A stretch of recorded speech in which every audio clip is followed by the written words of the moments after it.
How's it going, everybody? Rob here, back with another video, and gonna do a quick review of well, a particularly interesting movie called The Taking of Deborah Logan. It was directed by Adam Robitel, written by Adam Robitel and Gavin Heffernan, hopefully I pronounced that correctly, starring Jill Larson, Anne Ramsay, and Michelle Ang. This is interesting to say the least, especially with the fact that it is a spin of sort of the supernatural, spiritual. I don't want to say spiritual, more of like the possession genre in horror films. The premise is that a group of college students are doing a documentary of the effects of Alzheimer's on a patient. They come across one in particular example, that being Deborah Logan. But as they progress through their investigation or their documentation, they find out that Alzheimer's isn't really the only thing that's wrong with her. Throughout the movie, her condition becomes worse and worse, and she inevitably becomes possessed by a malevolent spirit. Now, I'm going to say that in terms of the genre, it does a very interesting spin of it, to say the least. First of all, again, the documentation, or I guess if anything, the found footage setup for this. Now, there was one other particular film that's done something like this, involving possession genre, and in this case, we see everything that's going on with her. If the characters aren't there to see it, it is seen in the background. In terms of the initial possession, I will say it's interesting, the process or the effects that this causes the main character that it focuses on, which is Deborah Morgan. Especially down the line, as her, not only is her condition getting worse and worse, but she goes through a change. And again, that kind of adds on to the spin of this whole situation. And for the most part, I kind of want to talk about that in a small spoiler section. But all in all, I will say, in terms of what's presented, what is what's brought to us, as well as again, the spin off of what we've been given in terms of this genre, I will say it was, at least in my eyes, my thoughts, an interesting take. I will say there are certain things that I would kind of question, but that's more of like going into the medical field, so to speak. And all in all, it kind of, I would say, like my the way I would kind of rationalize it, things kind of balance out like what I did like with it. So, my gosh. Long story short, is Deborah Logan, or The Taking of Deborah Logan, an interesting film?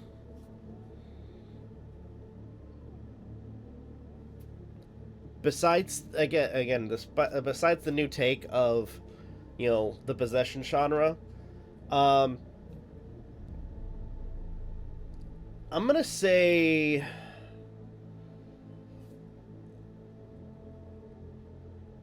yes and no. Only because, especially since, again, it is in the spectrum of doing a found footage, it's more so like at times where you're just watching random stuff going on, you're just waiting or anticipating the weird shit to happen. And at random intervals, it does, happen. So I think with this film, I'm trying to think of a rating. I think I'm gonna give it a 6 out of 10. Or I just realized I did, like, for some of my TV show reviews, I did what, like, one from 1 to 5 rating. I'm just gonna do like 1 to 10 rating. I'm gonna give this a 6. It is above average, so to speak, and for the most part, it does things that are interesting, but some things that are, I would say, are kind of questionable. So, anyway, I think now I'm gonna go ahead and move on to a spoiler section and talk about this a little bit further, because again, certain things that I couldn't talk about for my initial, like, discussion or review, I can discuss more thoroughly in the spoilers. So without further delay, let's go ahead and get right into this.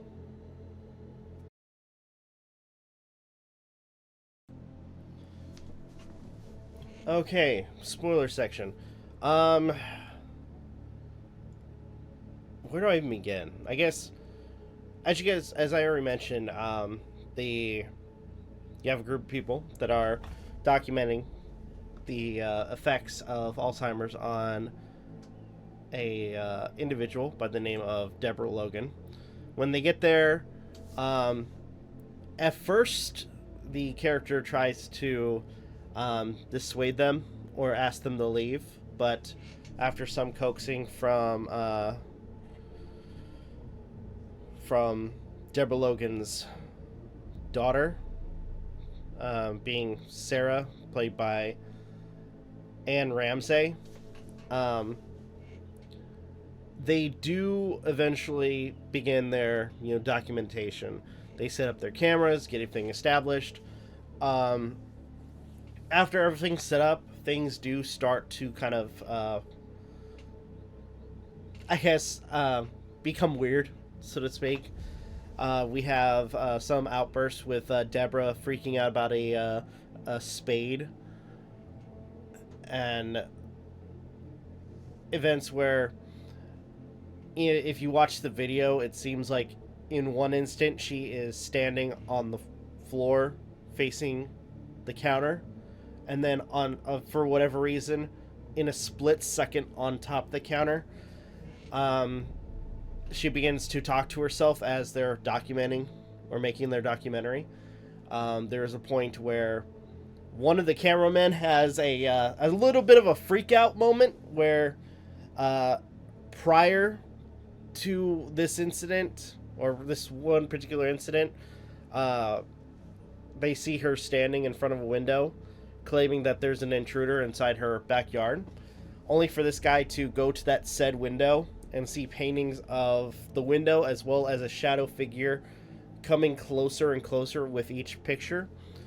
Him putting a cross on the window, which, by the way, is nailed down, and him being scared by Deborah Logan, saying, "You're letting my heat, letting all my heat out," and the window again being nailed down, immediately opening up. We do find out a little bit of the character's backstory, where they worked as a switchboard operator, and at one point, they're in one of the possession moments. She is at the switchboard, exposed, and she is frantically plugging this one thing, or this one switch. And after the situation, the camera guys, they check the audio and they find what seems to be audio from, or at least vocals from, somebody who sounds, I want to say French. I think it was French. And after doing a little bit of digging, as well as looking at the, I guess, her logs, they found out that this was uh, a switchboard, I guess a switch for a particular doctor who was accused of serial ritualistic murders, in that were basically based off a sort of Indian ritual, as well as something that apparently, not only was a ritual like an Indian ritual, but apparently was a Indian ritual that, in some way, I guess, hailed or praised a particular like demon, so to speak. So, and for whatever reason, this doctor thought it would be in his best interest to perform said rituals to hopefully obtain eternal life, because we find out that this character, or this doctor, was also suffering or like dying from cancer. And during the murders, at one point, he just disappears. We do find out that Deborah Logan was involved. In fact, she ended up killing him. And I will say, like, in terms of the situation, or at least the way that this is brought up, it is slowly kind of hinted at as time progresses, with the clues kind of being laid out, with as everything gets closer and closer to the finale of the movie. Also, I want to point out too that, again, I mentioned that it's a spin-off of the initial possession genre. In between her being possessed or having like becoming possessed, Deborah Morgan, as again, with this being documented, you see like what she's going through, as well as like how she's behaving, as well as the changes she's going through. Like, for whatever reason, as time progresses, she starts having this scaly, like I don't want to say bruise, or I would say blemish, so to speak. It's more of like her body starts being covered with these scales, and in some way it's connected to not only the supposed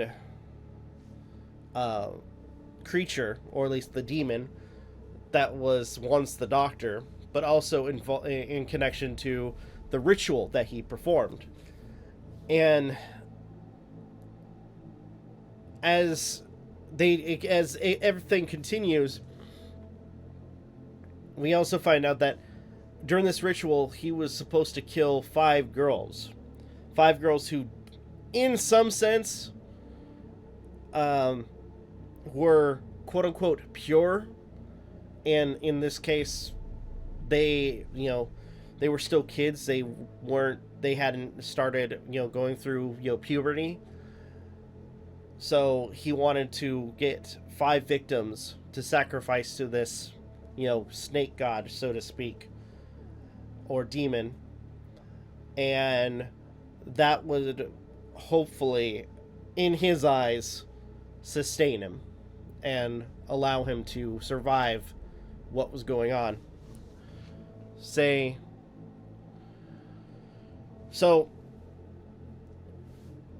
Before this doctor disappeared, Deborah, hopefully I said it correctly, he was able to find at least 4 victims. And we find out as time progresses that there was supposed to be a 5th, that being Sarah Logan, the daughter for Deborah.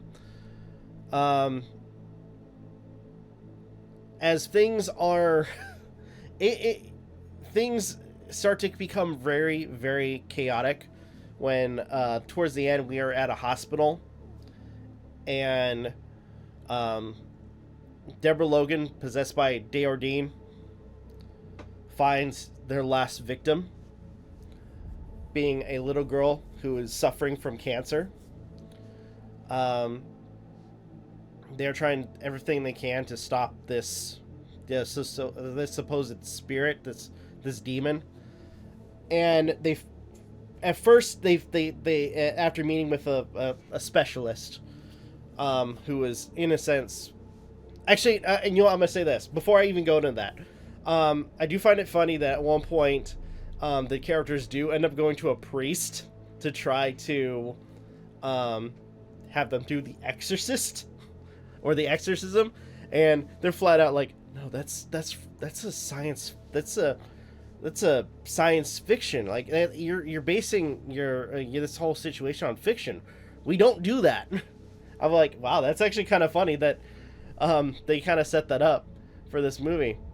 And at one point after this interaction, they do go to a specialist involving the occult. And I like how he kind of sets it up, where he discusses a situation where a mother lost her child, and for whatever reason, because of her grief, she somehow started to take on some of the traits or personality of her child, and the only way to save her was purification by fire, by taking the body and burning the bones. So they get the idea to find, Deordine's bones, and Sarah kind of catches on that, during the movie, Deborah, even though she was freaking about her spade, there was a reason. She had buried, or it's discovered that she killed Deordine because Sarah was supposed to be the 5th victim. And at one point, she buried the body in her garden. At first they look in the garden. They can't find it. They look in the house. Look towards the attic where the switchboard is. They find the body, or at least what's left of it, inside a sack. So in the house, they try to burn the bones. It doesn't work. They initially then go back to the hospital to try to see what's going on, only for after first attempt, Deborah Logan getting more and more aggressive, taking the kid and escaping the hospital into a mine shaft that supposedly was where the Indian rituals took place. They get there. The cops can't stop her. Most of the staff from the documentary have basically split. Actually, at one point, one of the cameramen halfway through the film leaves because the best friend of the Logans ends up shooting up his van. Which, kind of begs the question now, because that was their only transportation. So how did they get out of here after that? I will say that too is there's a lot of moments where you see like footage from the hospital. Now, I'm gonna say this because they have also footage from the hospital rooms. Now, I could be wrong, but unless they signed a waiver, I don't know. But I under certain stipulations, I don't think they're allowed to have cameras in patient rooms, as far as I know. So I thought that was a little bit jarring that they had like footage of one instance where Deborah Logan is met up with her friend, and realizing that she's being possessed, she tries to get him to kill her, and he at one point actually does oblige, which that's another thing that's kind of jarring to me, because you'd think that a nurse would be on standby with everything going on, and then nobody was there to witness this guy not only to try to snuff out a patient, but also watching a TV, like, in order for this guy to stop, trying to kill Deborah, watching a TV come off its where it was hanging from on the wall of the patient room and fly directly into this guy. So to me, like, some of the stuff involving the hospital, like I said, for the patient rooms and stuff, that was a little bit jarring for me, and it kind of made me question it a little bit. But moving towards the end of the film, they're in the caves. The police, they can't stop Deborah. They do initially, at least at this point, it's just Sarah Logan and Mia Medina, which is the head documentation lady. And they're there trying to save the little girl from Deborah. And at one point, I'm going to say this again. The creativity for the way they present this whole possession is really creative. And it goes full circle with the whole snake thing. Because at one point, they're trying to find Deborah. And when they do, somehow, some way, part of her face has taken on the features of what appears to be a snake, and she tries to eat the little girl. But luckily for them, Sarah had grabbed the gun from the police officer, or one of the police officers that was killed. She tries to defend the little girl, and eventually they do stop Deborah. They get into the cave where all the rituals take place. They ignite the body, throw it in the thing. And you think that it's all well and good. But it turns out it's not. Towards the end, we get a little bit of a newsreel of Deborah Logan being taken to trial for the crime she committed, although she couldn't represent herself because of the Alzheimer's. And I would have to guess probably the effects of what happened to her during the possession. And the girl that she took may or may not be, I think it's kind of implied, is possessed by Aden. Or at least he took over the body of the little girl. Either way, in a sense, he wins. So, all in all, again, it has its good moments. It has its weird moments. It has its moments where I question logic. But I will say, like, as I said already, it has an interesting take on the sort of possession genre and how it goes about, presenting its story, as well as the characters involved. So, anyway, there's not much else I can say about the film, unless if anybody else has seen it, let me know what your thoughts are. Thank you guys so much for watching. Truly appreciate it. If you guys can, please leave a like, comment, share, subscribe, all the good stuff. If you guys want to follow us on social media, links are in the description down below, as well as check out our daily content and the weekly podcast. With that being said, this is Novakast signing off. Have a good one. Take care, and I'll see you guys next video.